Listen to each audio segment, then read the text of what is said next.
رمضان المبارک میں ہر لمحہ رحمت سے بھرا ہوا ہوتا ہے،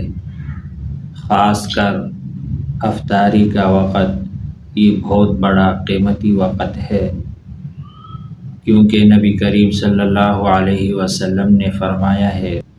کہ روزہ دار کے لیے افطاری کے وقت ایک دعا ضرور قبول ہوتی ہے۔ ذرا سوچئے کہ جس وقت آسمان کے دروازے کھلے ہوتے ہیں اور روزہ دار کی بھوک اور پیاس اللہ کے حضور پیش ہو رہی ہوتی ہے، اور مؤذن کی اذان یہ صرف نماز کی اذان نہیں بلکہ یہ ایک پکار ہوتی ہے، افطاری کے وقت جلدی نہ کریں، دعا کریں اور اللہ تعالیٰ سے مانگیں،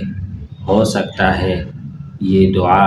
ہماری اور آپ کی زندگی بدل دے۔ اللہ تبارک و تعالی ہمیں رمضان المبارک کی قدر کرنے کی توفیق عطا فرمائیں۔